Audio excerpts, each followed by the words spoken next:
Eh bien, merci beaucoup. Merci, Madame la Consul Générale. Merci beaucoup, Madame la Sénatrice, de nous rejoindre pour cette réunion d'information, donc, qui est organisée par Français du Monde, Royaume-Uni, qui est Français du Monde est une association reconnue d'intérêt public qui, comme son nom l'indique, présente dans le monde entier, s'occupe des intérêts des Français, fait le lien avec les autorités consulaires et essaye d'animer la communauté française. Alors, nous avons organisé une série de webinaires pendant et de réunions physiques pendant la période précédant la fin de la transition du Brexit. Et là, depuis la fin de cette période, compte tenu des angoisses et des questions qui se posent à beaucoup de Français du Royaume-Uni, nous avons souhaité organiser plusieurs webinaires. Alors, celui-ci est un webinaire un petit peu particulier parce que nous avons nos amis écossais qui sont avec nous. Et c'est pour cela que je remercie beaucoup de pouvoir vous avoir avec nous. Et je remercie Madame la sénatrice qui participe activement à nos webinaires et à aider les Français qui se posent, nous le verrons, énormément de questions liées au Brexit, mais aussi liées aux conditions actuelles, aux conditions sanitaires, notamment au retour en France. Alors, nous avons parmi nous, outre Madame Conway-Mouret, la sénatrice, Madame Laurence Païs, la consul générale, nous avons nos conseillers et conseillères consulaires, donc Brigitte Guénier, qui représente la circonscription d'Édimbourg. Nous avons dans ce webinaire à la fois l'Écosse et une partie du Royaume-Uni, puisque nous sommes tellement nombreux que nous ne pouvons pas faire tout le monde en même temps, donc nous organisons plusieurs choses, mais nous traiterons évidemment de questions générales pour tout le Royaume-Uni, mais spécifiquement donc de questions d'Écosse. Alors nous avons Brigitte, que je remercie, nous avons également d'autres conseillers consulaires donc, qui sont de la circonscription de Londres, qui sont avec nous, Christophe et Samy. Il y a évidemment d'autres conseillers consulaires. Bonsoir à toutes et à tous. Au Royaume-Uni, mais tous n'ont pas pu nous rejoindre. En tout cas, merci beaucoup. Et donc, je vous donne la parole peut-être, Madame la sénatrice, ensuite Madame la consul générale pour une introduction. Et nous allons prendre les questions qui ont été posées. Alors, un grand nombre de questions nous sont déjà parvenues. Ces questions, nous les prendrons un petit peu dans l'ordre. Elles touchent aux conditions de retour en France, aux settle status, elles touchent à la citoyenneté, à la possibilité pour les conjoints britanniques de venir en France. Il y a des questions sur les retraites, évidemment sur le pre-settled et le settled status. Certaines des questions pratiques sur les permis de conduire, les assurances, le transport de denrées alimentaires ou d'animaux. Nous allons prendre toutes ces questions. Ensuite, nous donnerons la parole à quelques panélistes pour des questions auxquelles nous n'aurons pas pu répondre. Donc, si vous avez des questions, vous pouvez tout à fait nous les poser, effectivement, dans la fonction questions-réponses que vous avez en bas de votre écran sur le plus. Vous avez questions Q et R, questions et réponses. Vous pouvez nous les poser.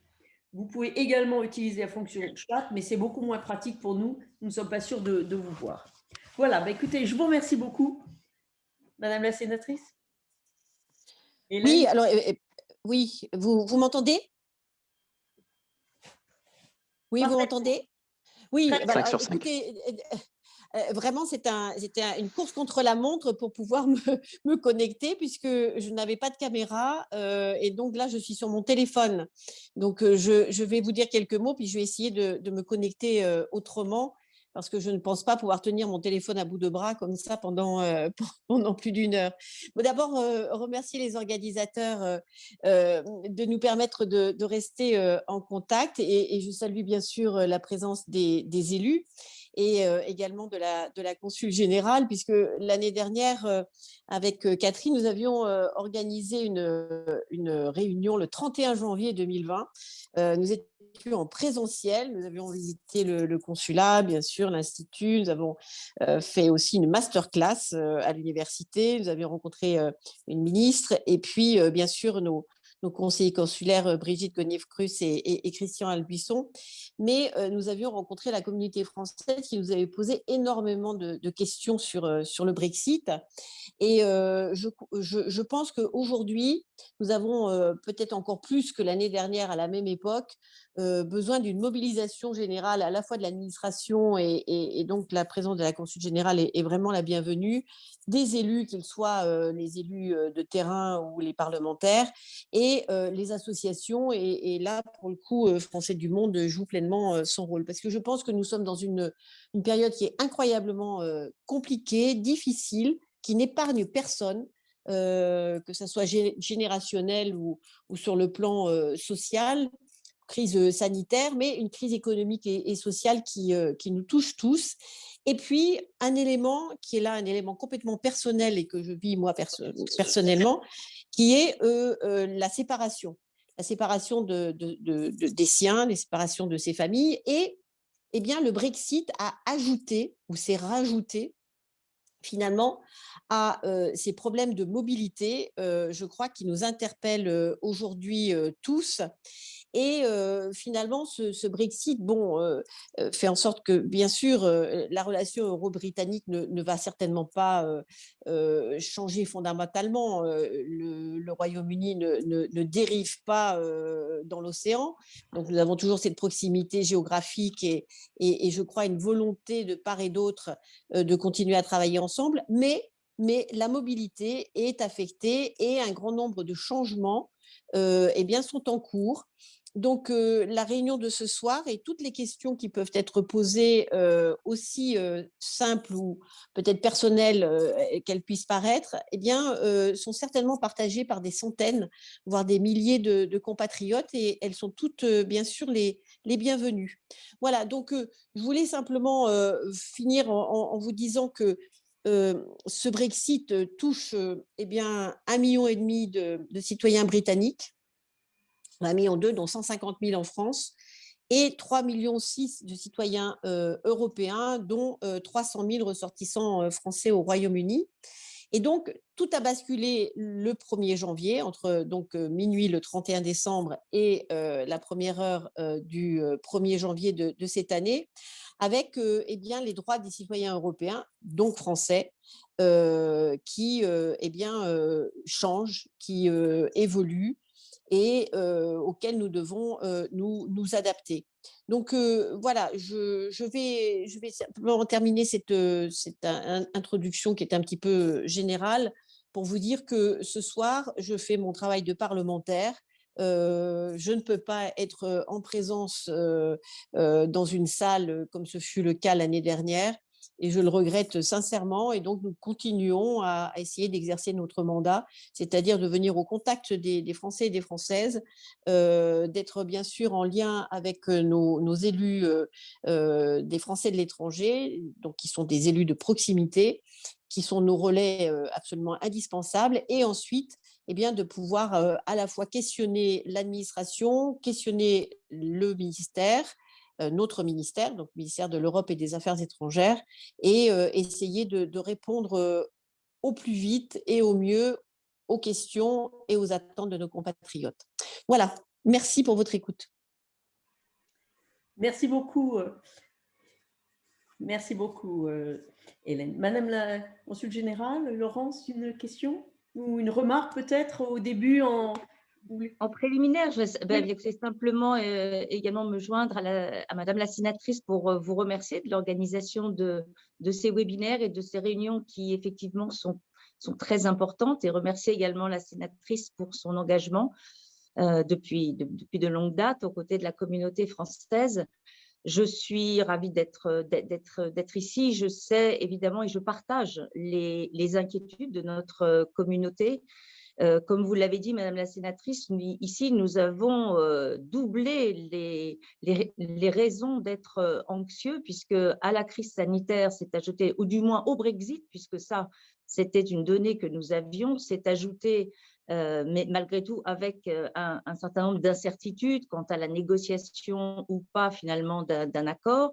Et à cela s'est ajoutée la crise Covid, dans laquelle nous sommes encore plongés un an après aujourd'hui, avec l'impact qu'elle a, vous l'avez dit, au plan économique, au plan social. Je pense que, en particulier, bien sûr, ça affecte tout le monde, mais pour nous qui sommes éloignés, séparés des nôtres, et évidemment, je m'inclus, mais je sais que nos compatriotes le ressentent aussi de façon très forte. En tout cas, c'est ce qui me remonte, cette séparation, ce sentiment d'être doublement isolé, à la fois par le fait que nous ne sommes plus dans un pays membre de l'Union européenne, et il y a donc des règles qui ont changé, mais aussi parce qu'il y a des mesures qui sont prises pour lutter contre le virus, et que ces mesures nous éloignent et nous séparent un peu plus. Donc, merci vraiment d'avoir saisi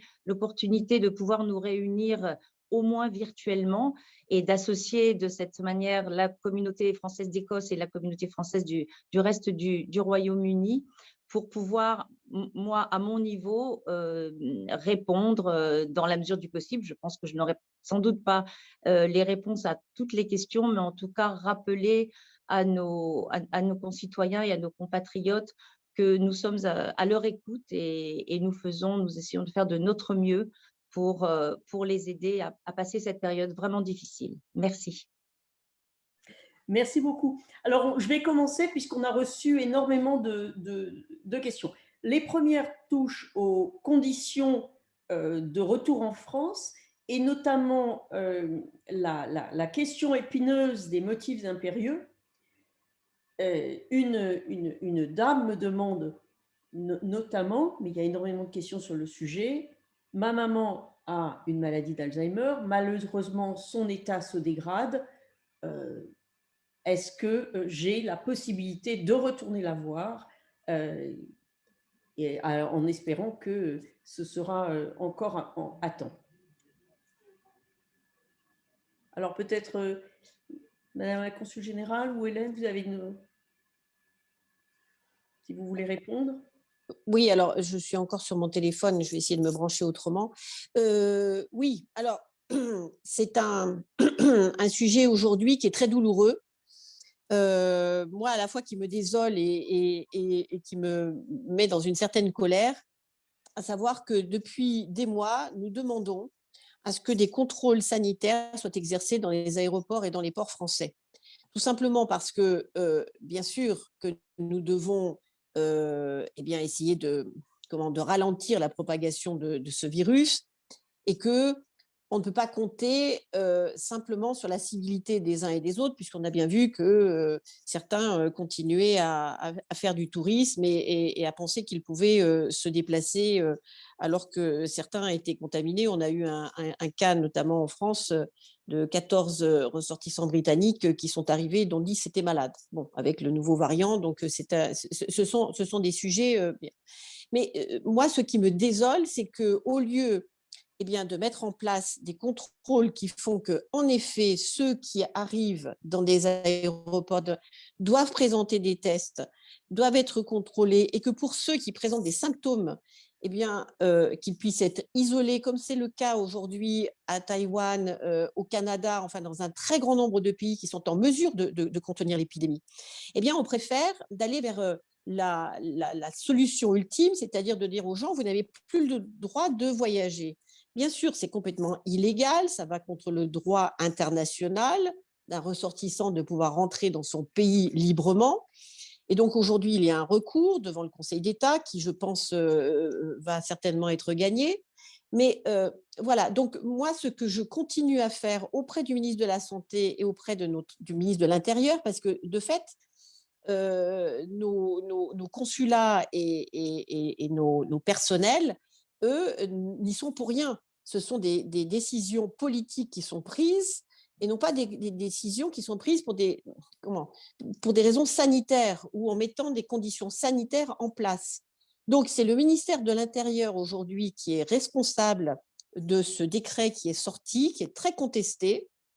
Moi, je pense qu'en effet, on doit avoir le plus enfin, la liste la plus longue possible de mesures dissuasives pour limiter la mobilité. Mais dès lors qu'on dit aux gens, vous n'avez plus le droit de bouger alors qu'on n'a pas le droit de le dire, eh bien, on commence à faire une liste, et une liste qui n'est qu'indicative. Et ça, c'est un autre sujet, et j'interpelle en ce moment le ministre de l'Intérieur sur le sujet, parce que j'ai un problème avec des personnels souvent recrutés locaux dans les aéroports à qui on demande de décider si une personne peut embarquer ou non dans un avion.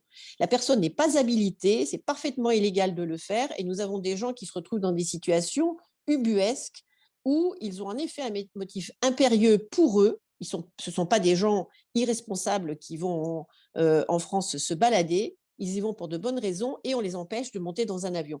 Donc, on a un souci à tous les niveaux, et cette mesure autant je comprends qu'elle est prise pour les bonnes raisons, autant ce n'était pas celle qu'il fallait prendre.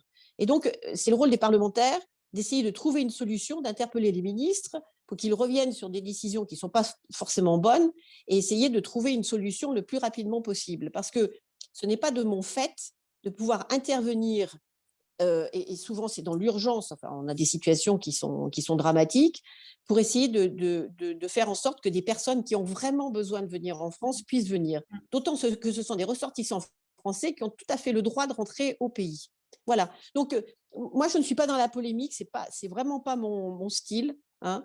Mais là, j'ai une grosse colère quand même, parce que je me dis que si, depuis des mois, quand on demande à ce que des gens qui soient habilités à faire les contrôles puissent les faire, on n'a pas de déploiement de personnel aujourd'hui. Et franchement, ça coûterait beaucoup moins cher que les milliards qui sont venus en aide, et très justement, et je ne les conteste pas, à nos entreprises qui souffrent. Mais si nous étions en capacité de ralentir l'épidémie et de faire en sorte que le pays puisse s'ouvrir à nouveau, et parce qu'on aurait des personnels qui vérifient et qui contrôlent et qui encadrent les personnes contaminées, je crois qu'on avancerait plus vite. Donc, je pense que ce que vous pouvez faire si c'est des cas particuliers, c'est de vous adresser directement à vos élus locaux, donc à Brigitte ou Christian, qui peuvent voir ce qu'ils peuvent faire, et puis de solliciter les parlementaires. Nous sommes corvéables à merci.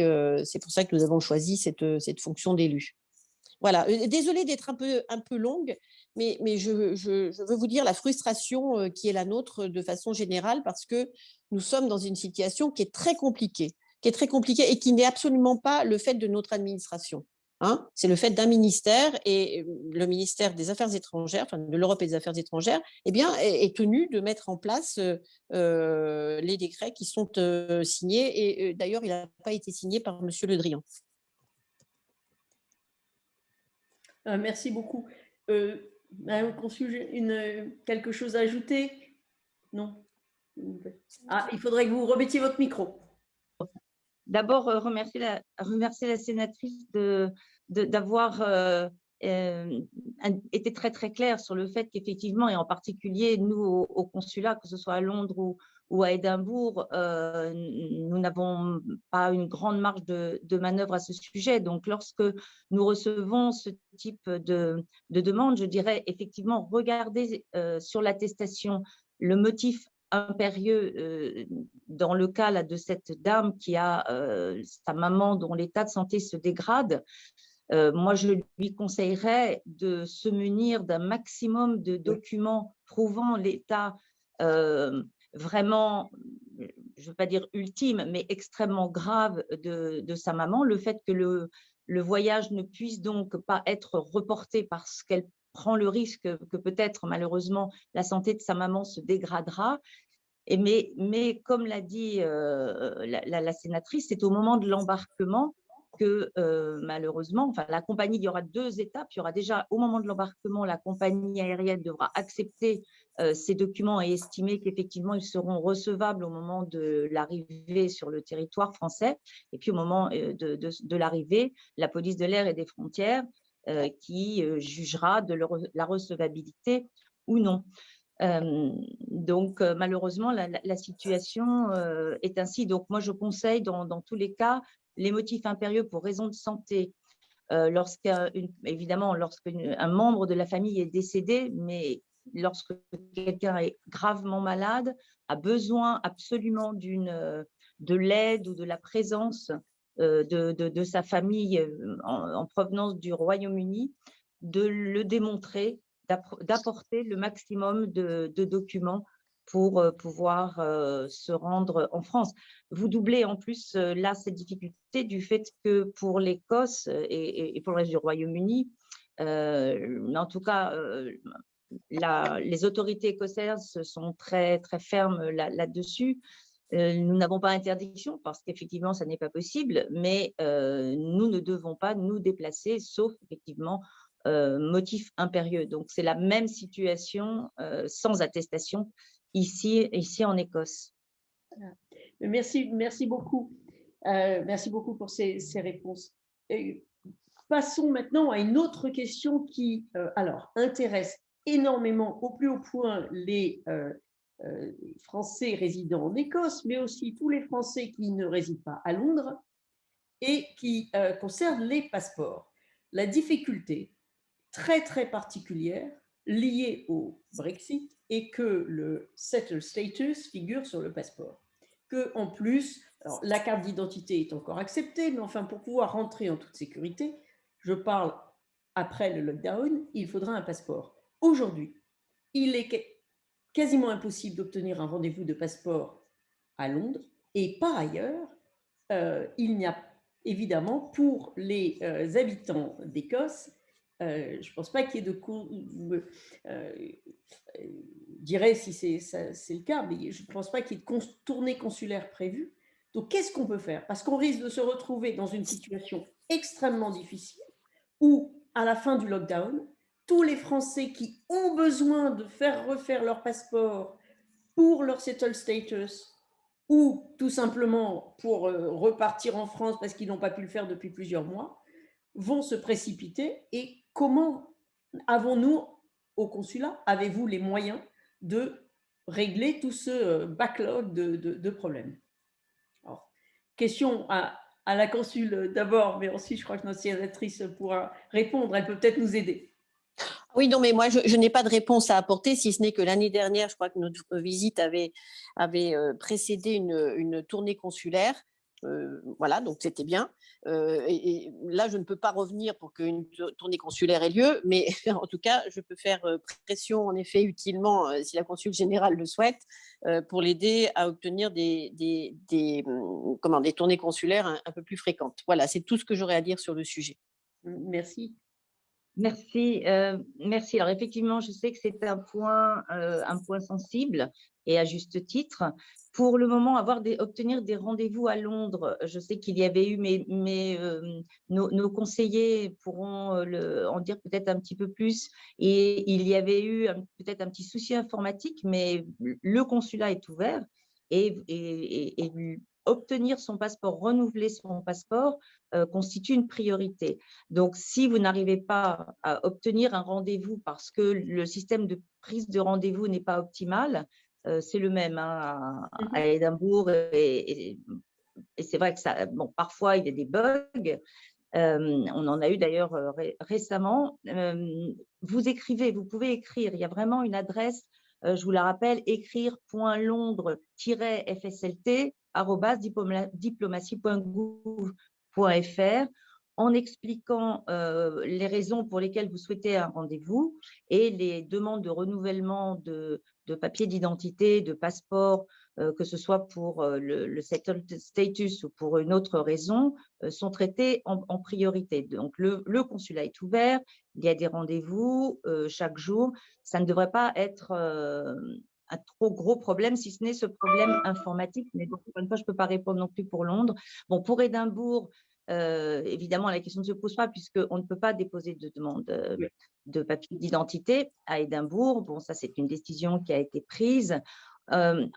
Aller se rendre à Londres pour renouveler son passeport ou faire une demande de passeport ou de titre d'identité est une raison impérieuse. Donc, même si en Écosse, on ne peut pas voyager, à se rendre au consulat ou à l'ambassade est admis, autorisé par les autorités. Donc là, déjà, de ce point de vue-là, nos compatriotes qui devraient se déplacer n'auraient pas de problème. Ensuite, évidemment, s'ils sont inscrits au registre, je les incite très, très fortement à se faire envoyer leur passeport à leur domicile pour ne pas avoir à se rendre une seconde fois. S'il s'agit d'une carte d'identité, malheureusement, ça n'est pas possible, mais à ce moment-là, ils peuvent venir la chercher à Édimbourg. Les tournées consulaires, c'est évidemment… alors, il y a deux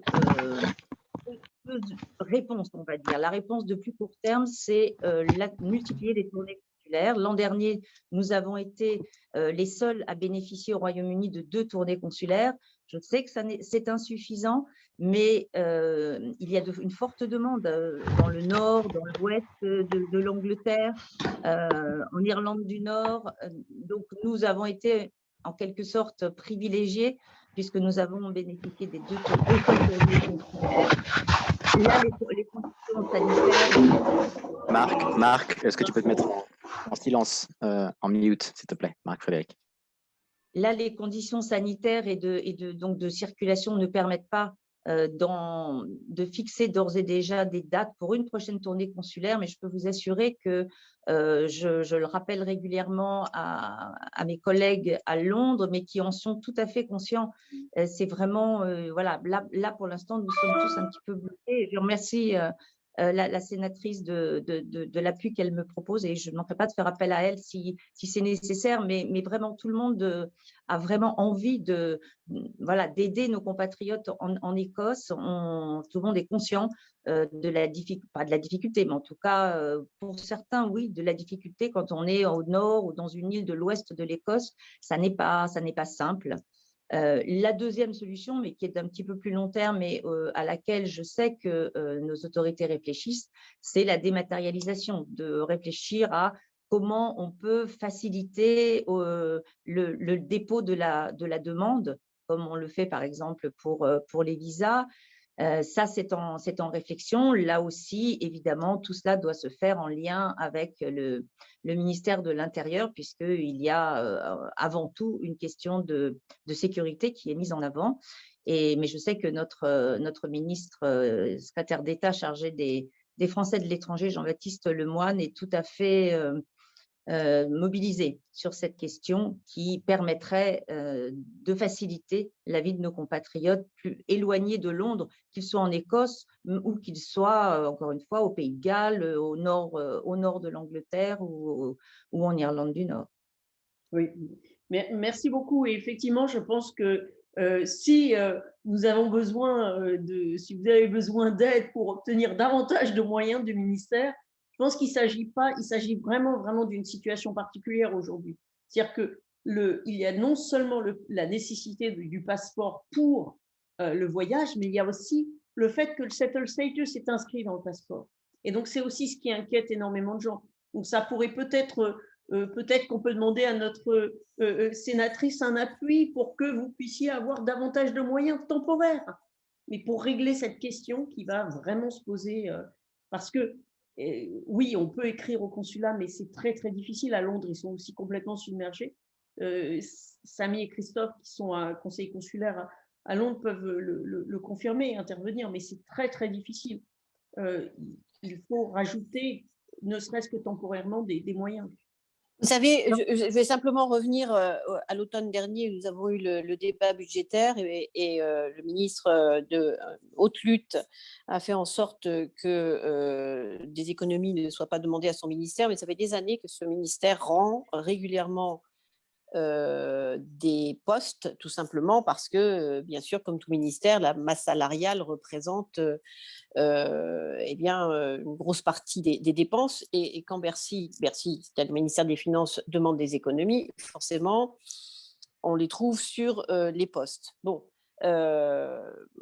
moi, l'année dernière, le débat avait été assez difficile avec le ministre parce que je m'étais offusquée du fait que nous en étions à près de 200 suppressions de postes en 2 ans et que 450 étaient prévus. Bon, lui défendait son budget, voilà, il n'a pas le choix. J'ai été ministre en mon temps, donc je sais exactement ce qu'on requiert de nous dans cette fonction-là. Mais néanmoins, aujourd'hui, moi, je suis bien sûr pour la dématérialisation, mais celle-ci ne doit pas remplacer le contact. Et l'administration, c'est avant tout quand même une administration de contact où, en effet, des gens viennent déposer une demande et pouvoir y répondre. Nous n'arrivons pas à changer la mentalité au ministère de l'Intérieur qui applique ce qui s'applique en France à l'étranger parce qu'ils n'ont pas pris conscience que d'aller de Perth à Melbourne pour refaire son passeport, c'est 4 heures d'avion et traverser un continent. Hein. Bien sûr que quand on refait son passeport en France, on va localement prendre sa voiture, un bus, mais bon, on n'a pas besoin de faire des heures d'avion. Et donc, à l'étranger, nous avons cette difficulté qui est souvent liée à l'éloignement et aux difficultés de rejoindre le point, donc le consulat général, où aujourd'hui, il y a une centralisation des fonctions. Et donc, il faut qu'on arrive à un moment où, on ne supprime plus de postes, parce que tout réside là-dedans.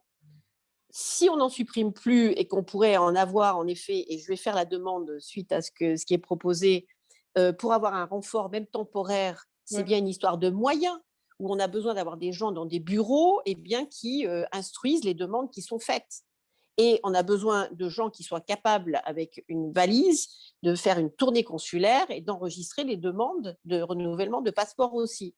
Ce qu'on n'arrive pas à faire accepter par le ministère de l'Intérieur, et nous avons un peu évolué parce que dans certains pays maintenant, on peut le recevoir par la poste, une fois qu'on n'a pas besoin de faire la demande et ensuite d'y retourner une deuxième fois. Je ne sais pas si c'est le cas au Royaume-Uni, mais c'est le cas dans très peu de pays. Dans la plupart des pays, il faut aller déposer la demande et il faut aller chercher le passeport.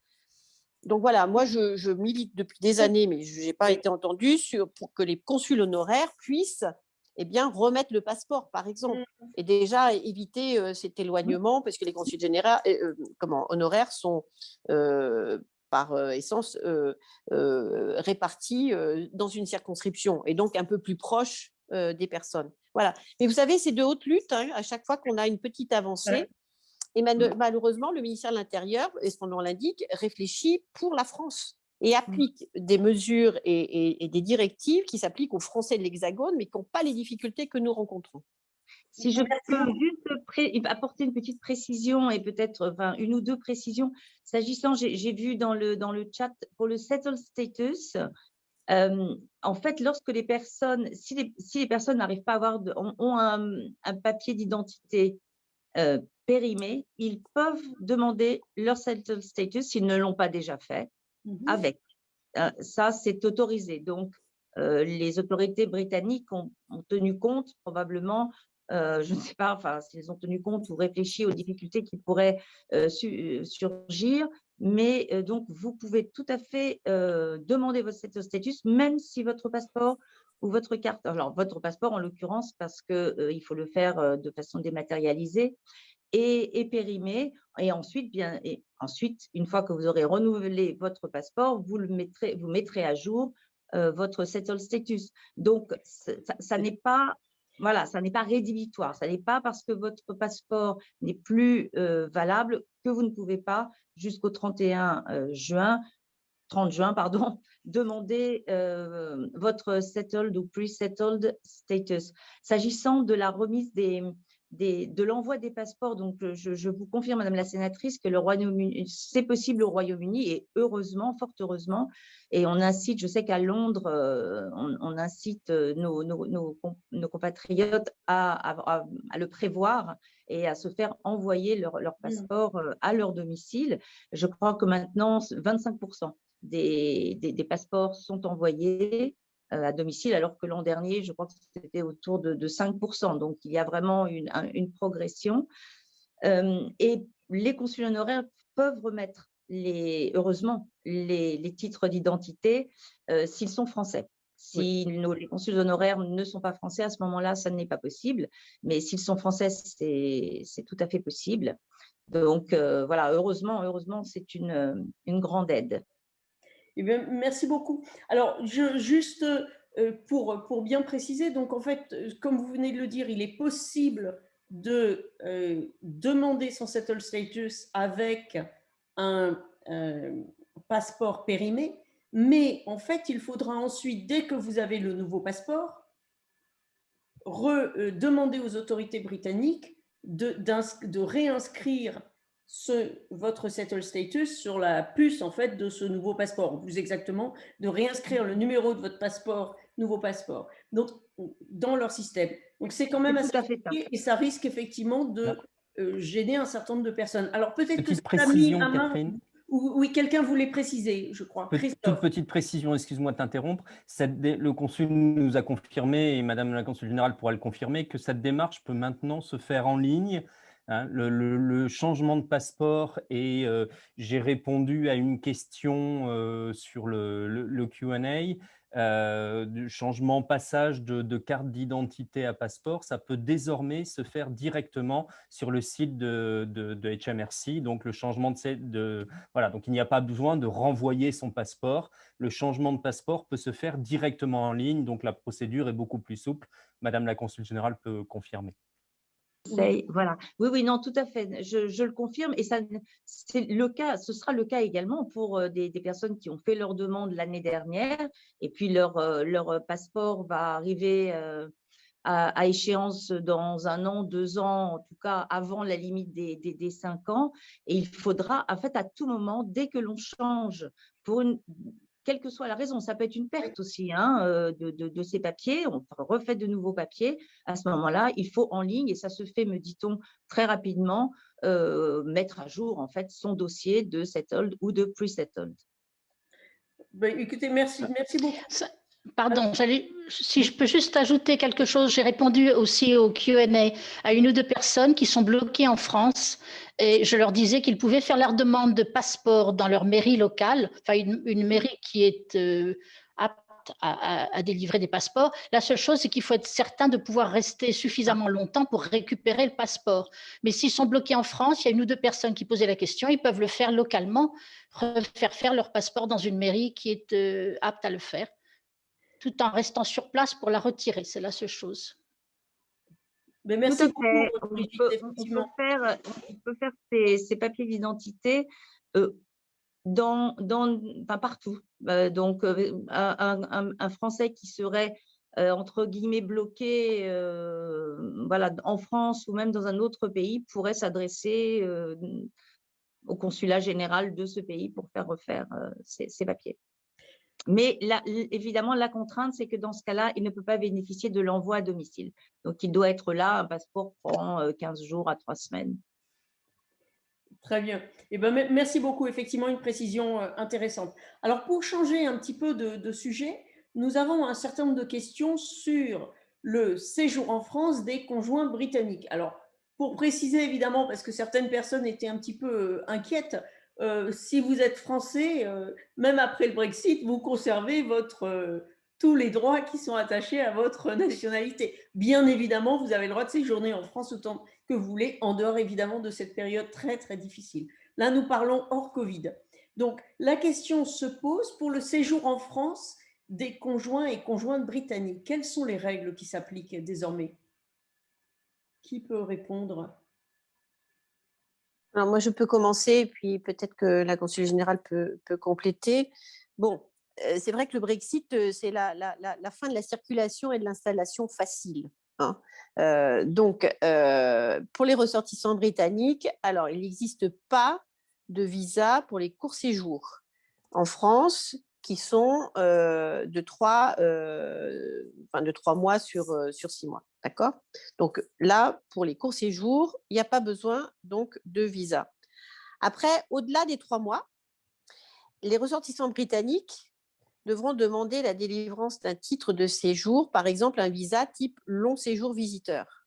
Et cela peut être très utile pour les personnes, par exemple, qui ont une résidence secondaire en France, et les Britanniques sont très nombreux dans un certain nombre de régions à posséder une habitation secondaire. Et donc, voilà, donc là, cette possibilité sera donnée, et il faudra qu'ils le demandent avant le 1er juillet 2021. Donc, il reste quand même quelques mois pour le faire. Je crois que vous pouvez mettre en ligne le site pour ceux qui seraient concernés, puisque c'est contactdémarche.intérieur.gouv.fr. Hein. Voilà. Donc, en fait, les ressortissants britanniques auront l'obligation de détenir un titre de séjour à compter du 1er octobre 2021. Alors après, pour tout ce qui est séjour professionnel, aller et venue de certains, ça, ce sont des visas spécifiques qui seront requis. Voilà. Donc, de même que les Européens sont tenus aujourd'hui de faire ces démarches, et je sais qu'il y a à peu près encore 60 000 Français qui ne l'ont pas faite, et il faut vraiment les inciter à se mettre en règle avec ce que demande le Royaume-Uni. Donc, ce pre-settle status ou le settle status suivant ce qu'ils peuvent obtenir, eh bien, cela, par réciprocité, et bien sûr, s'appliquera pour les ressortissants britanniques. Voilà, alors ça, c'est pour ceux donc, qui ont des maisons et qui donc eh bien, connaissent notre pays où ils résident déjà temporairement, mais régulièrement chaque année. Et puis, il y a bien sûr ceux qui, après le 1er janvier 2021, qui seront soumis bien aux dispositions de droit commun et donc qui devront solliciter la délivrance d'un titre de séjour directement en préfecture. Voilà. Alors, merci beaucoup pour cette réponse complète. Alors, nous avons d'autres questions. Je vais peut-être demander à Brigitte, qui est notre universitaire. Enfin, ce n'est pas la seule universitaire dans les panélistes, mais elle est. J'ai une question sur les frais d'une université. Qu'en est-il pour les frais d'université des Français? Et d'autre part, sais-tu ce qui se passe? C'est une autre question qui nous est posée sur la reconnaissance des diplômes. Quelles sont les règles maintenant? Bon, alors évidemment, c'est toujours un peu en mouvement, hein. On n'a pas de réponse précise, mais pour l'instant, bien sûr, les Français, comme les autres Européens, ont perdu leurs avantages. Ils devront payer maintenant, comme tous les étudiants internationaux, les mêmes frais universitaires. Donc, ça peut arriver maintenant entre, je ne sais pas moi, 10 000 à 27 000 euros par an. Un master, par exemple, d'1 an peut aller jusqu'à 27 000 euros. Bon, les choses changent sans arrêt. Je suis en contact avec la personne qui s'en occupe à l'université. Je parle d'Édimbourg.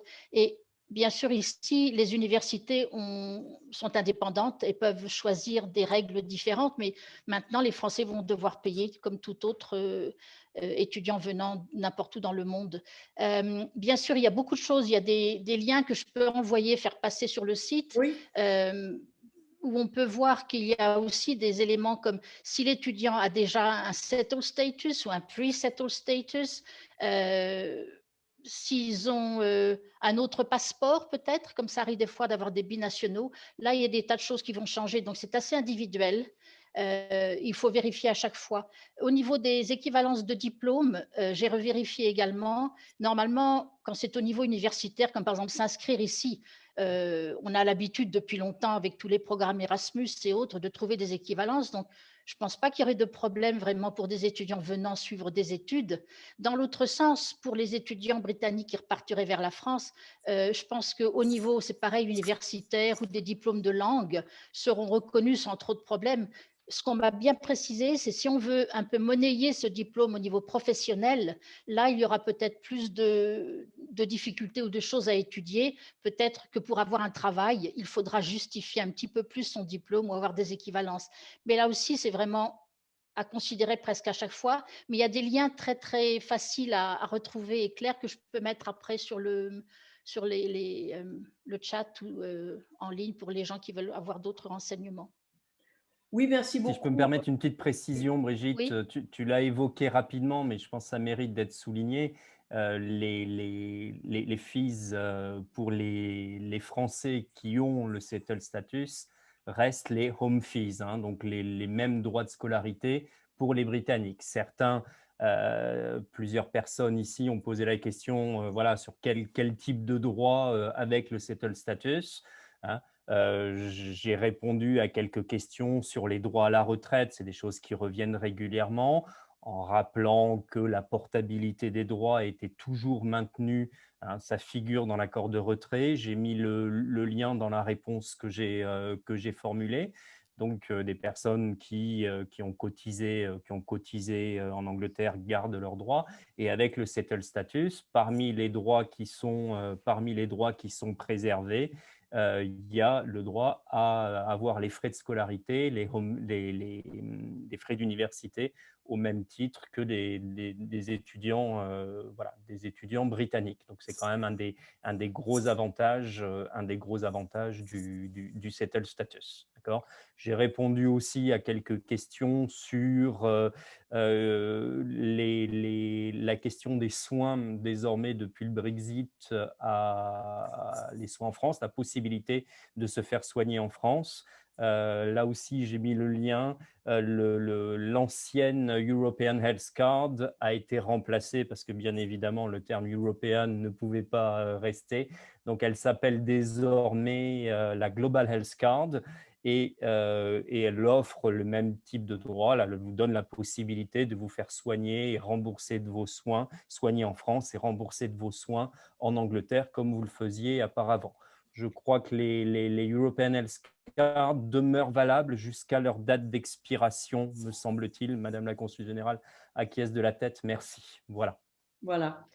Alors, Catherine, je voudrais simplement, parce que cela peut être d'actualité pour des familles, le Royaume-Uni a décidé de sortir du programme Erasmus. Et donc, pour des Français qui auraient des enfants et qui voudraient les envoyer donc dans les universités dans le cadre du programme Erasmus, eh bien, ça sera impossible à l'avenir. Mais le Royaume-Uni n'est pas sorti de Erasmus+, qui couvre les filières professionnelles et technologiques. Voilà. Mais pour Erasmus, ça sera quand même un changement et un blocage pour les jeunes qui voudront aller sur le continent européen, puisque tout ce qui avait été mis en place de reconnaissance des crédits ECTS et ainsi de suite ne s'appliquera plus de fait. Alors, beaucoup d'autres questions, hein, tu as répondu rapidement, Christophe, mais il y a énormément d'autres questions sur les retraites. Alors, est-ce que vous pouvez nous préciser, c'est une question qui revient, si quelqu'un touche sa retraite, est retraité, il a travaillé au Royaume-Uni, il rentre en France, a-t-il une couverture médicale en France ? Alors, pendant l'état d'urgence, oui, il n'y a pas les 3 mois qui sont imposés normalement à tout Français qui rentre en France. C'est-à-dire que pendant les 3 premiers mois, c'est 3 mois de carence, la sécurité sociale ne prend pas en charge un Français qui rentre. Voilà. Nous sommes dans une période d'état d'urgence et pour l'instant, cette carence a été supprimée. Elle sera certainement réintroduite malheureusement à la fin de l'état d'urgence. Mais pour l'instant, un Français qui rentre peut en effet être soigné. Très bien, ben merci beaucoup. C'était une réponse rassurante pour beaucoup. Nous avons maintenant un certain nombre de questions sur la transformation du pre-settled en settled status. Et justement, Samy, tu peux intervenir et puis peut-être, je pense, tu peux prendre cette réponse si tu veux. Alors, c'était pas sur celle-là que je voulais intervenir. Je voulais juste intervenir sur la question de la sécurité sociale en France parce qu'il y a plusieurs personnes qui demandent voilà, je cotise au Royaume-Uni, mais je vis entre les deux pays. Est-ce que j'ai le droit à la sécurité sociale française sans cotiser à la sécurité sociale ? Alors, clairement, a priori, c'est non. On peut toujours bénéficier des soins en urgence à travers le dispositif que Christophe a évoqué tout à l'heure, la European Card.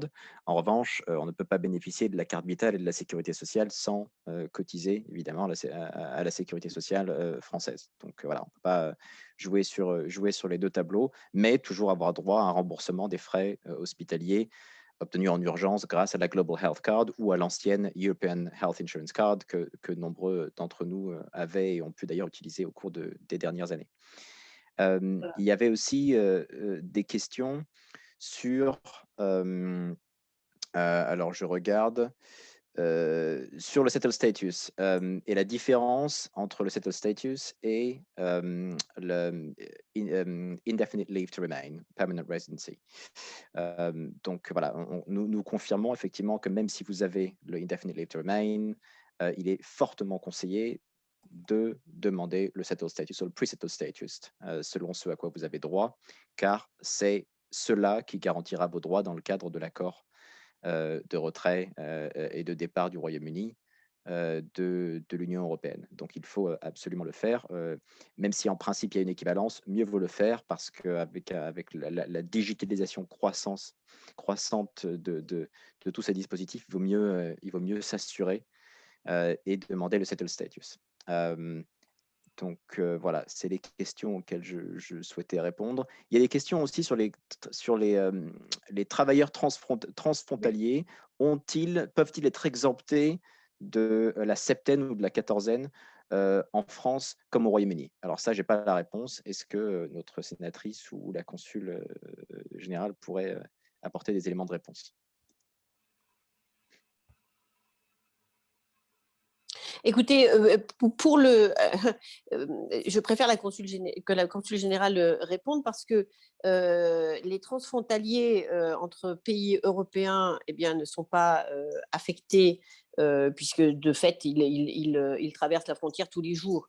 Donc, forcément, on ne peut pas les mettre en septaine ni leur demander de faire un test tous les jours qui, de toute façon, a son résultat 2 jours plus tard. Donc, ça n'aurait pas de sens. Donc, sont exemptés, en effet, de cette liste, de rentrer dans cette liste de motifs impérieux, mais ils doivent démontrer qu'en effet, ils travaillent au Luxembourg, en Belgique, enfin en Suisse, voilà. Et donc, leur mobilité est acceptée par les personnels qui aujourd'hui sont là pour contrôler à nouveau les frontières. Mais avec le Royaume-Uni, je ne sais pas. Je voulais simplement rajouter un point. Il y a le site du CLEIS, vous savez, le CLEISS, que peut-être vous pouvez mettre en ligne, qui est un organisme d'information justement sur tous les mécanismes transfrontaliers.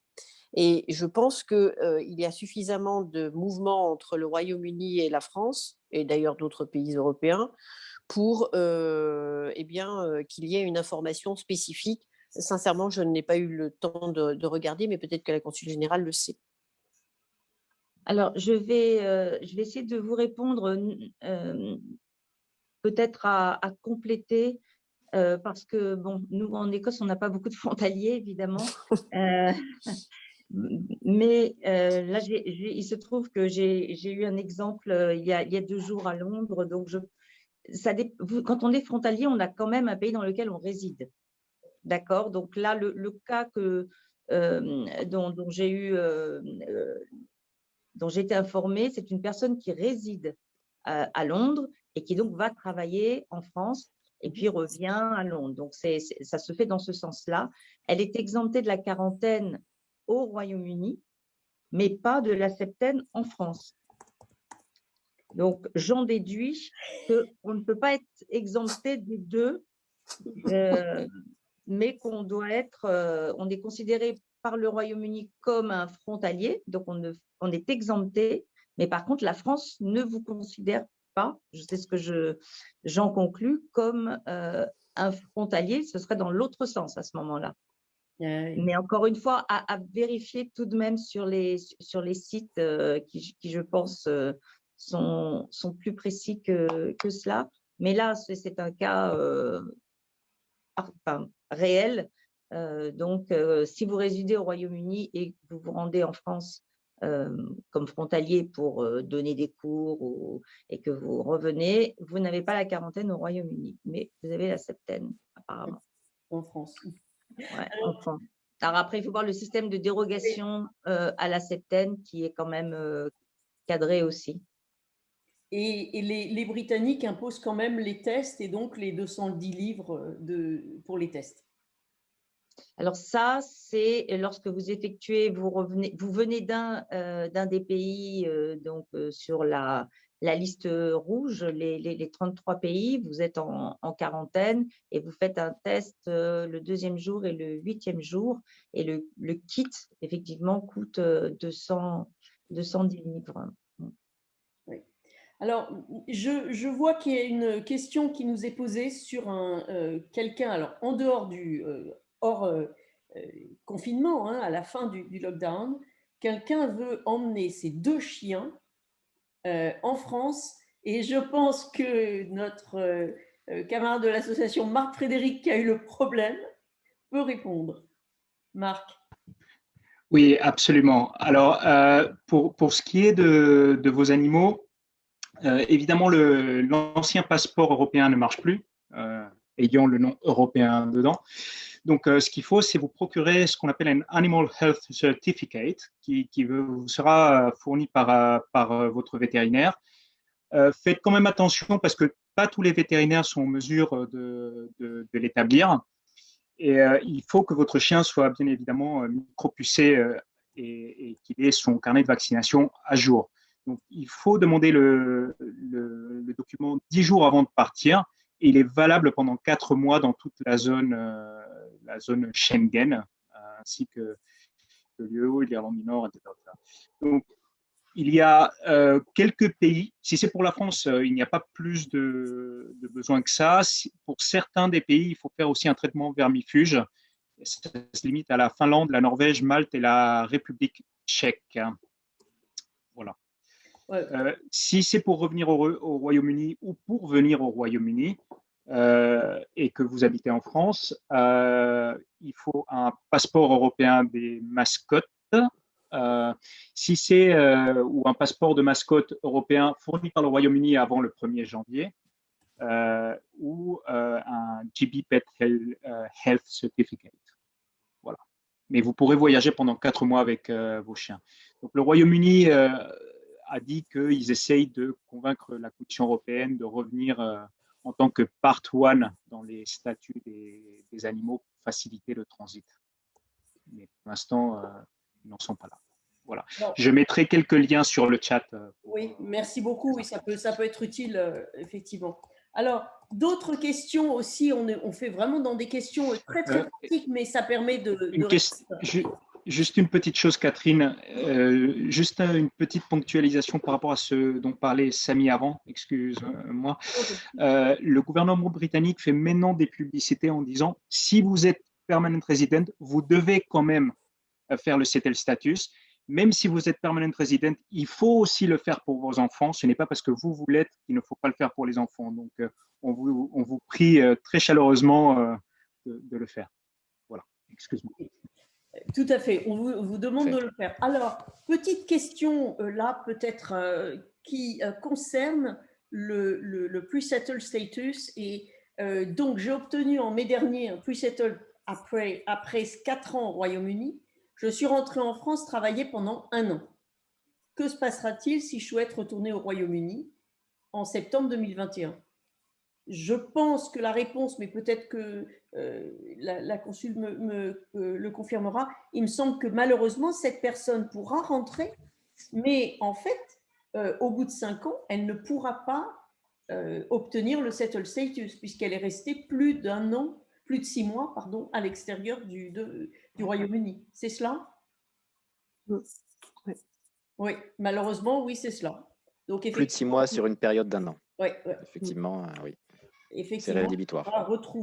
Il faudra rentrer avec un visa.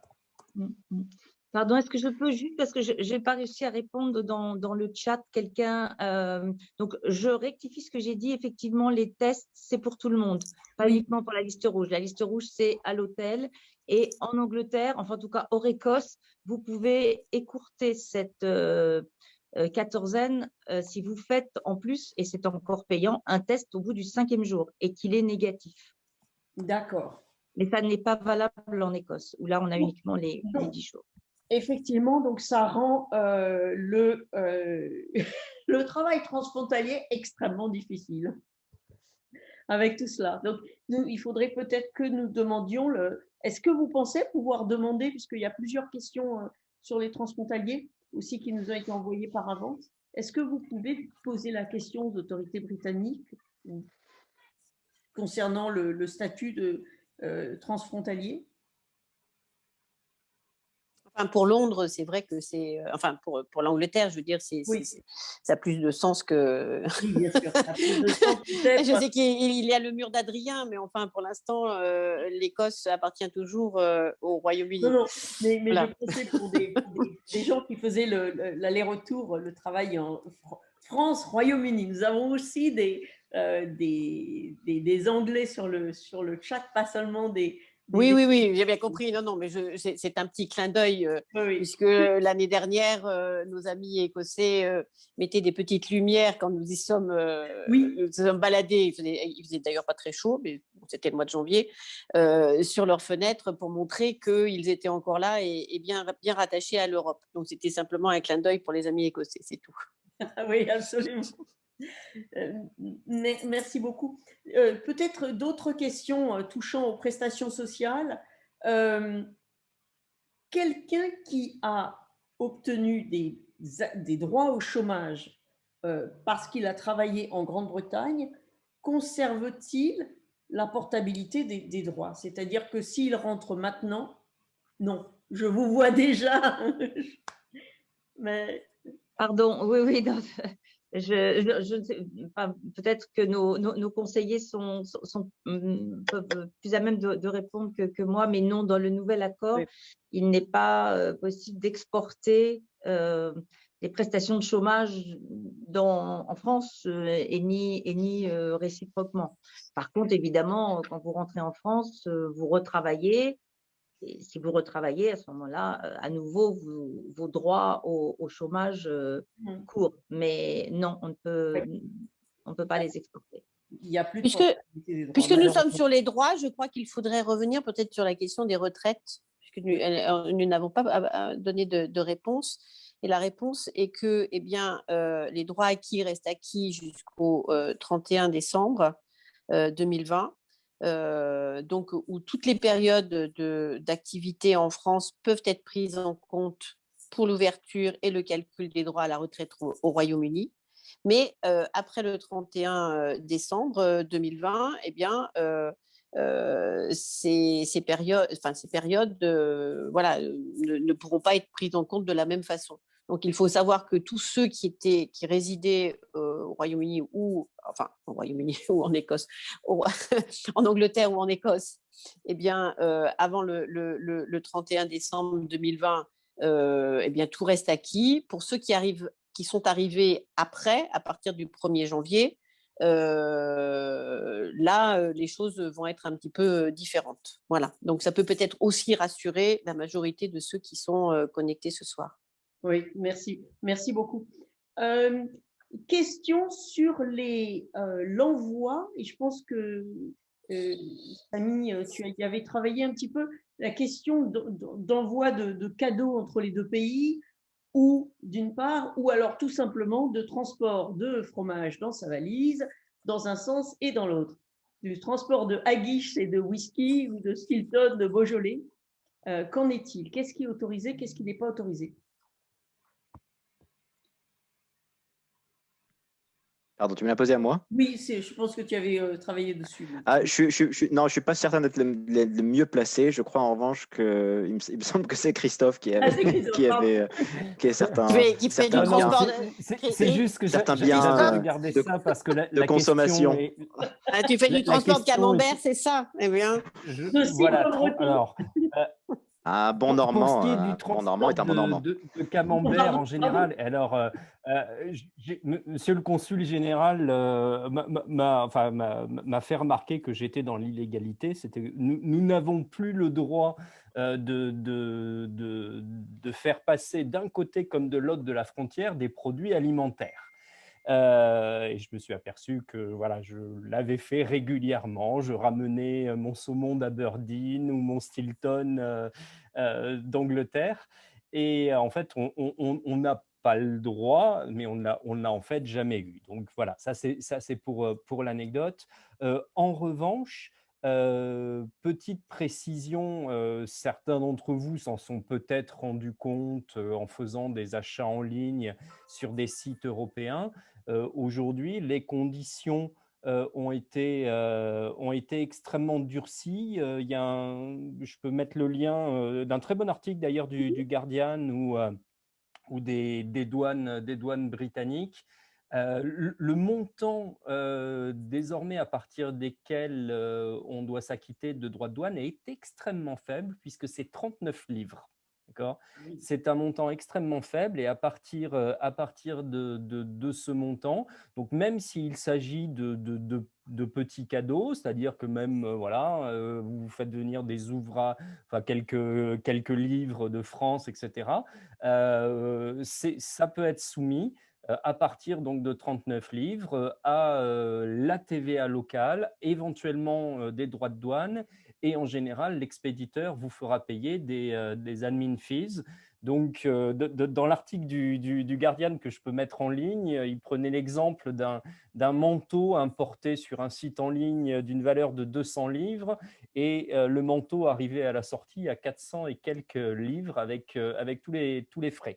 Donc, voilà, y compris pour des achats en ligne ou des envois de cadeaux ou de biens divers, les choses, voilà, on va sentir assez clairement l'effet du Brexit, sachant que beaucoup de sites en ligne ne proposent plus d'ailleurs des livraisons, des sites européens ne proposent plus de livraison en Angleterre en attendant de régler ça ou alors avec des frais significatifs.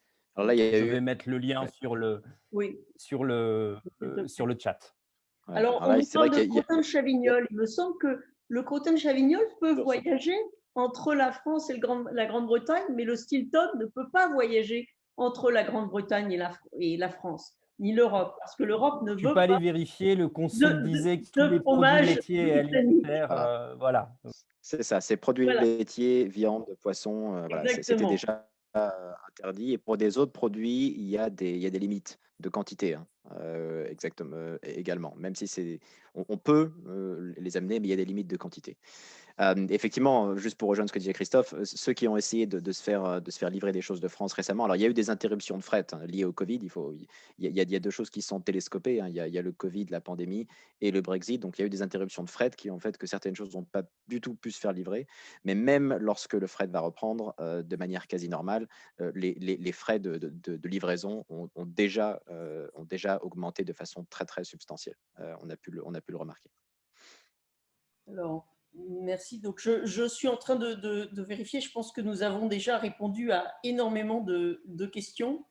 Je pense que oui. Il y avait une question concernant les fonds de pension.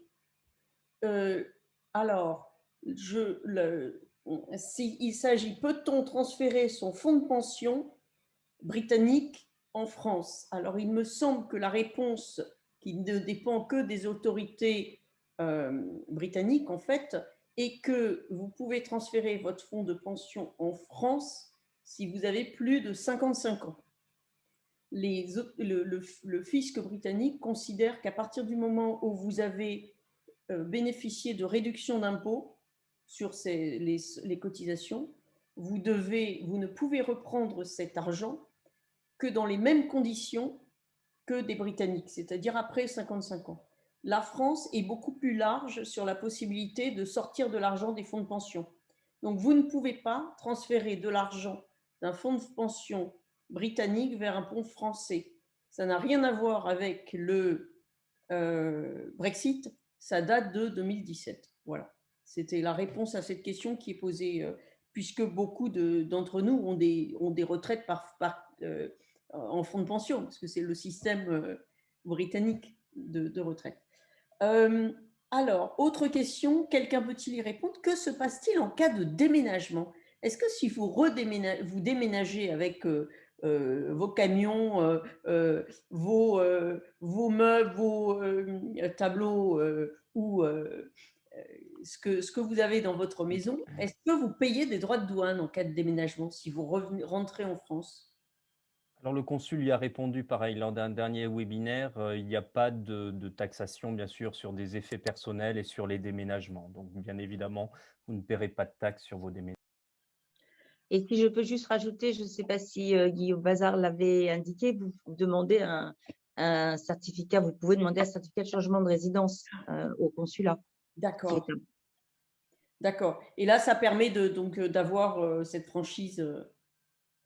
Très bien. Merci beaucoup. Je vois une autre question qui concerne les assurances et notamment assurance pour conduire sa voiture en Écosse. Est-ce qu'avec une assurance française, Brigitte, peut-être tu peux nous répondre, est-ce que si j'ai une voiture française, une assurance française, je peux conduire ma voiture en Écosse?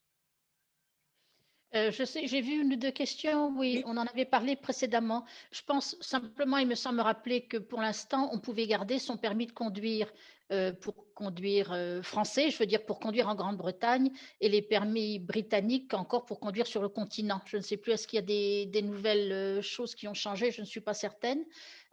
Pour l'instant, on n'avait pas besoin de faire un permis de conduire international. C'était une des choses qui était demandée en ligne, je ne pense pas. Oui. Est-ce qu'il y en a d'autres qui ont des nouvelles différentes? Je ne pense pas. Alors, si je peux peut-être juste ajouter, donc le permis de conduire, Brigitte a tout à fait raison, français est valable ici. En revanche, si vous rentrez en France avec un permis de conduire britannique et que vous rentrez définitivement, bien sûr, hein, enfin définitivement, pour vous installer en France, si c'est pour les vacances, aucun problème.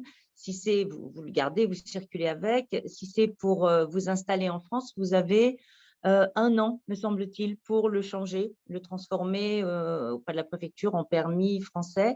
Et la question précédente, si vous venez en vacances en voiture, enfin une fois que le lockdown sera terminé, là votre assurance, enfin il faut s'assurer, il faut vérifier auprès de l'assurance française, mais en principe elle vous couvre. Mais ça c'est à voir sur la carte verte pour des courts séjours. Mais si c'est pour vous installer ici, vous avez 6 mois pour immatriculer votre véhicule au Royaume-Uni. Enfin, c'est une règle qui s'applique à l'ensemble du Royaume-Uni, elle n'est pas spécifique à l'Écosse. Et donc, pour l'immatriculation, on vous demande une assurance locale, britannique. Très bien. Mais écoutez, nous avons vraiment répondu à énormément de questions. J'ai simplement peut-être quelques questions sur la double nationalité. Est-ce que vous pouvez nous rassurer sur la possibilité d'avoir la double nationalité franco-britannique? Oui, bien sûr. En fait, vous avez 2 nationalités, une nationalité française et une nationalité britannique. Oui, oui, tout à fait. Et juste pour clarifier, parce que ce sont des questions qui reviennent assez souvent, la double nationalité est évidemment incompatible avec le settled status. Donc, vous n'avez pas et vous ne pouvez pas demander le settled status si vous avez la double nationalité, puisque vous êtes ressortissant des 2 pays. Voilà, ça ne fait pas de sens, effectivement, de demander un settled status, puisque en tant que Britannique, vous avez la résidence indéfinie sur votre territoire. Voilà. Alors, il y a des familles où il y a des binationaux et des non-binationaux. Donc là, effectivement, il faut que chaque individu prenne en compte son statut et ceux qui ne sont pas binationaux demandent leur settled status. Cela va de soi. Je pense que la question portait sur le fait de savoir si la France et le Royaume-Uni reconnaissaient la double nationalité. Ce n'est pas le cas de tous les pays dans le monde aujourd'hui. On ne peut avoir qu'une seule nationalité quand on est binational. Enfin, quand on est binational, on doit choisir, suivant le pays du papa ou de la maman, la nationalité que l'on veut, mais on n'a pas forcément le droit d'avoir les deux. Et donc, la réponse est qu'entre le Royaume-Uni et la France, il a la reconnaissance des deux. Oui. Voilà, mais écoutez, je demande à mes camarades panélistes, je pense que nous avons répondu à énormément de questions, donc peut-être la majorité. Y a-t-il encore un certain nombre de questions? Alors, nous allons mettre des liens, peut-être, avant de conclure, un certain nombre de liens utiles. Mais d'ici là, est-ce que nous voyons des questions qui n'ont pas été répondues? Alors, j'ai vu une question cocasse. Je vais demander à Madame la consul, comment devient-on consul honoraire? Ah non, ça n'est pas cocasse. On en fait, c'est très important et je pense qu'on peut tout à fait envoyer une lettre au consul général. Alors, selon sa circonscription, donc à Guillaume Bazard, si on est hors Écosse, et puis à moi-même si on est en Écosse, pour faire part de son intérêt, expliquer un petit peu les raisons, et puis on peut entamer un dialogue et voir. C'est vrai qu'il n'y a pas d'appel à candidature, mais et voir déjà s'il y a un poste de consul honoraire qui s'ouvrirait. On peut tout à fait, et c'est notre rôle, estimer que là où actuellement il n'y a pas de consul honoraire, il serait justifié de soumettre à Paris l'idée d'ouvrir un poste de consul honoraire. Et donc, c'est un dialogue qui, de mon côté ou du côté de Guillaume Bazard, va s'entamer avec Paris. Et si on a le feu vert de nos autorités, à ce moment-là, effectivement, on rencontre les candidats. Et puis, on devient, voilà, si quelqu'un a cette volonté, il faut nous en faire part. Et puis, on examine et on regarde. Il faut qu'il y ait des raisons valables, hein, évidemment, d'avoir un consul honoraire à un endroit de la circonscription. Mais voilà.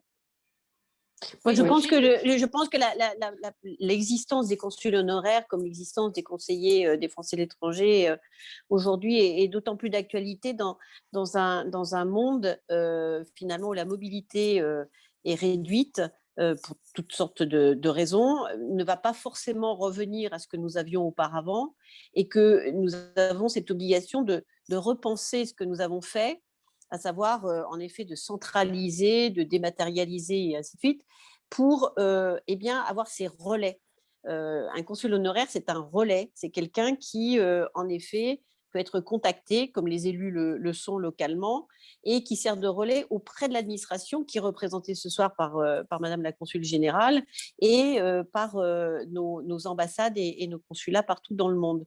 Donc, je pense que ces relais humains, aujourd'hui, sont très, très importants. Et quelle que soit la dématérialisation que l'on pourra faire, eh bien, jamais on ne pourra remplacer le fait de pouvoir prendre son téléphone ou de rencontrer quelqu'un localement et de lui exposer ses problèmes, et de savoir qu'il y a cette écoute, qu'il y aura un relais qui sera fait, en tout cas que la question sera relayée. Et vous savez que souvent, en fait, il nous arrive de reprendre une question qui paraissait toute simple, mais quand on l'a entendue plusieurs fois, on se dit qu'en fait, on a le doigt là sur un sujet qui préoccupe beaucoup de personnes, et notre rôle est de trouver la solution. Et ensuite, d'avoir les textes disponibles pour que l'administration puisse mettre en œuvre un changement qui ira débloquer une situation que beaucoup rencontrent. Donc, moi, je suis pour cette… alors, bien sûr, on ne peut pas en avoir partout, et Madame la Consul Générale a tout à fait raison, il faut que ça soit justifié. Mais là où nous avons des Français qui sont un peu éloignés, je vais vous dire, pour l'Irlande, nous avions une consul honoraire à Galway qui était absolument essentielle. Galway, ce n'est pas très loin de Dublin, mais par la route, ça prend beaucoup de temps. Les routes depuis Cromwell sont un peu les mêmes. Hein, il y a quelques autoroutes qui ont été construites depuis, mais quand même, même dans un petit pays, la présence d'un consul honoraire se justifie. Alors, à ce sujet, j'avais une ou deux questions, si vous vous rappelez, Laurence. Quelqu'un qui demandait dans le nord, plusieurs personnes dans le nord de l'Écosse, s'il y avait, vous aviez pensé à un consul honoraire du côté d'Inverness ou dans le nord de l'Écosse, et demandé où ça en était, si vous voulez bien répondre. Oui, avec plaisir. Donc, il y a un poste de consul honoraire vacant à Stirlingshire dans les Hébrides, puisque après 10 ans de mandat, la consul honoraire a souhaité, et on peut la comprendre, arrêter, parce que c'est une responsabilité, et puis ça implique effectivement d'être très, très disponible. Un consul honoraire est quelqu'un qui est vraiment ancré au sein de la communauté.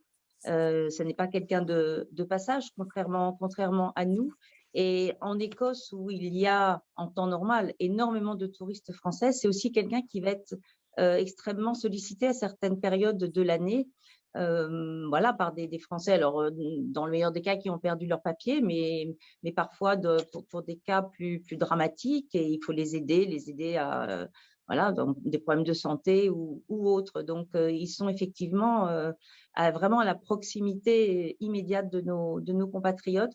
Donc Stornoway, ce poste existe déjà.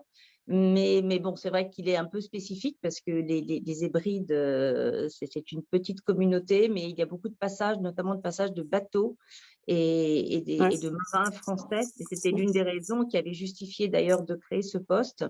Et le poste d'Inverness, ça c'est un poste pour lequel j'ai entamé les discussions avec Paris, qui a priori y serait favorable. Mais évidemment, avec le confinement, je n'ai pas pu poursuivre, me déplacer, rencontrer, parce qu'il faut rencontrer évidemment les personnes qui souhaitent occuper ces fonctions. Un consul honoraire fait partie d'un réseau et comme l'a dit Madame la sénatrice, il est le relais de l'administration. Donc on ne peut pas, voilà, on est vraiment obligé de se voir autrement que virtuellement.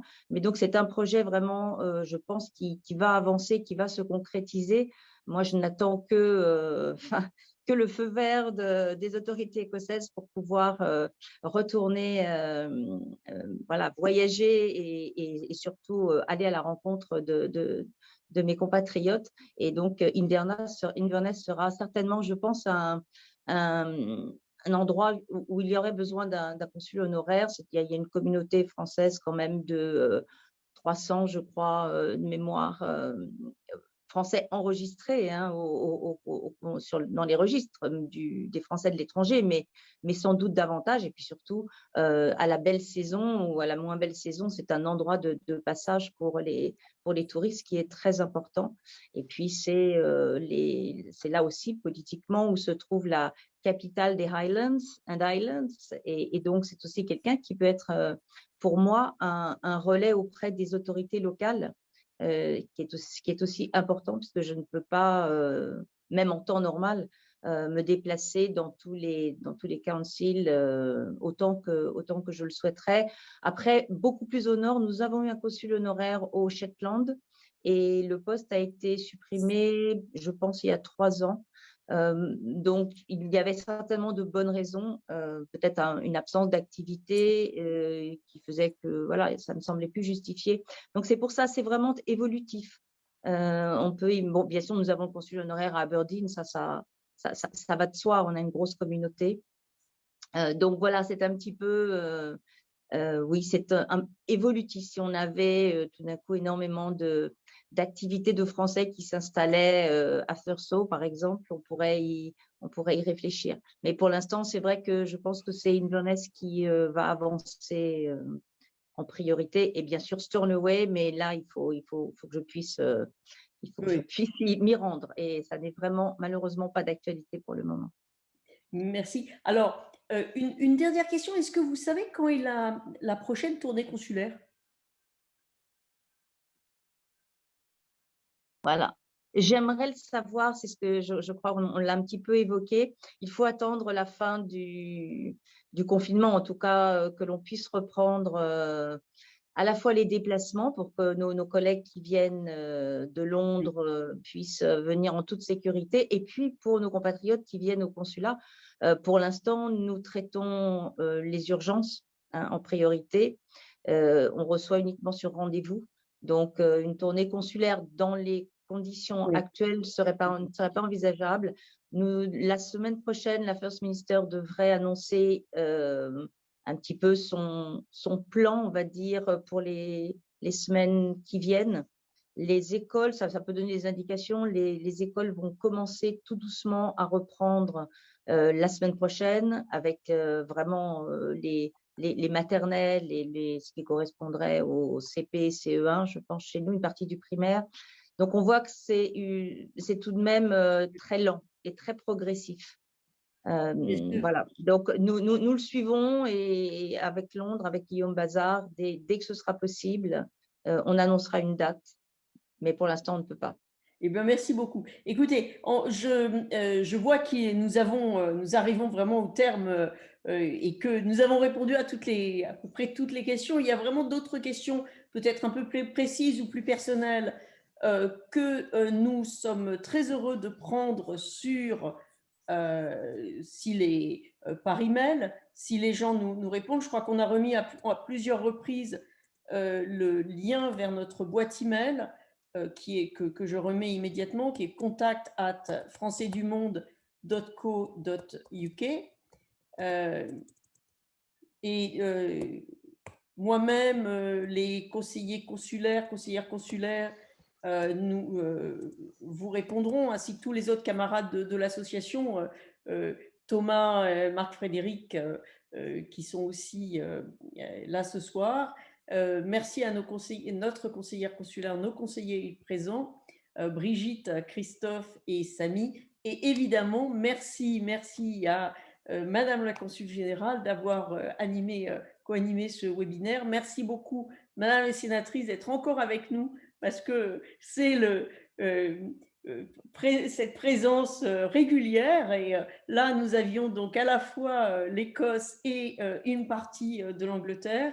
Nous avons procédé de manière en découpant un petit peu, puisque pour donner il y a énormément d'inscrits de Français résidant au Royaume-Uni. Nous avons pu contacter ceux qui sont inscrits sur la liste consulaire parce que nous avons ainsi leur adresse email, et nous procédons en quatre morceaux. Donc, nous avions plus de 220 inscrits à 220 participants, mais sans doute d'autres parce que certains sont venus, repartis. Nous pouvons vous proposer, donc, si vous avez d'autres questions, de nous les envoyer à notre contact @françaisdumonde.co.uk. Nous avons également un certain nombre de réponses sur notre site www.françaisdumonde.co.uk. Et puis, encore une fois… J'ai tout mis dans le chat. Voilà, merci. Je vois que tu as tout mis dans le chat, donc c'est absolument parfait. Vous avez tous les liens. Nous avons un compte Twitter. N'hésitez pas à nous contacter. Nous répondrons quand nous pouvons. Nous n'hésiterons pas à contacter le consulat d'Édimbourg et de Glasgow ou celui de Londres, et évidemment nos élus lorsque les réponses sont un petit peu compliquées. Donc, merci beaucoup. En réponse à beaucoup d'entre vous, nous avons enregistré et nous en pourrons envoyer l'enregistrement. Vous pourrez recevoir les questions. Voilà. Les derniers mots, peut-être, Madame la Consul, Madame la Sénatrice.